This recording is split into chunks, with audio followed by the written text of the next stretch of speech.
Ça y est, j'ai dit au revoir à June Osborne. Hello les zappers, on se retrouve aujourd'hui pour parler de la saison 6 de La Servante écarlate, la saison finale qui a été diffusée en 2025. J'ai juste rattrapé parce que je voulais un support physique. Et donc du coup, j'avais un peu peur au début. J'avais pas d'attente au niveau du scénario, mais par contre j'avais peur que ça soit déçu parce que c'est une série que j'aime retrouver chaque année. Et donc du coup, lorsque j'ai vu les 2 premiers épisodes, j'étais un petit peu mitigé, hormis l'épisode du train qui avait quand même des trucs intéressants entre June et Serena.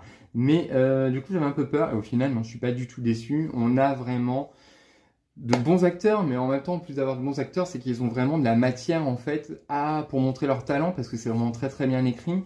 On est tout le temps, le spectateur est sans cesse confronté à sa notion du bien, du mal, à sa notion de pardon, etc. Quand tu es là, moi j'étais là à me dire non, mais je veux pas que Serena il lui arrive quelque chose en pleine nuit avec son bébé là dans les bras parce qu'elle était en danger.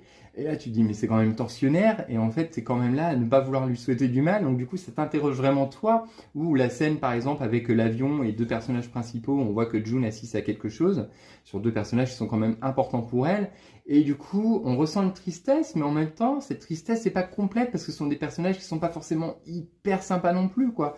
Mais, donc du coup, en tant que spectateur, t'es pris là, t'as l'impression de pas avoir un sentiment complet, enfin, que c'est toujours entre deux, et je trouve ça hyper intéressant à suivre. En plus, c'est servi par une super belle mise en scène, la photographie, les couleurs, etc. Les déplacements aussi des servants, c'est vraiment au millimètre près, ça n'a pas dû être toujours simple à tourner.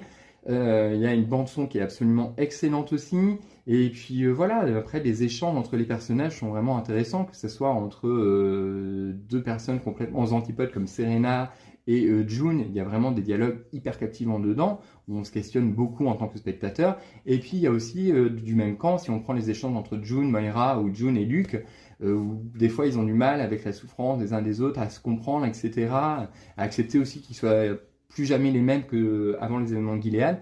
Du coup, c'est très très intéressant à suivre. Il y a une excellente bande son, enfin vraiment, tout est bon. Après, seul bémol, c'est que peut-être qu'il aurait fallu conclure l'arc de Hannah et June. Je trouve ça un petit peu regrettable dans le sens où c'est quand même un des arcs principaux de June. Donc voilà, mais sinon c'était parfait. Après, peut-être qu'on aura des réponses, parce qu'il va y avoir une série spin-off qui s'intitulera Les Testaments, qui s'inspirera des Testaments. Et donc, du coup, ça se déroulera après les événements de la Servante écarlate. Donc, peut-être qu'on aura des épisodes qui pourront compléter justement la fin, parce que c'est une fin ouverte quand même, où tout n'est pas résolu. Mais en tout cas, c'était vraiment très très bien du début à la fin. Et c'est dommage qu'on n'entende pas plus parler de cette série, parce qu'on a vraiment ici une série qualitative et qui fait beaucoup réfléchir, je trouve, le spectateur, et qui est intéressante à suivre du début à la fin. Donc voilà, dis-moi ce que tu en as pensé en commentaire si tu as suivi cette série. N'hésite pas à liker, partager, t'abonner. On se retrouve très bientôt. Bye!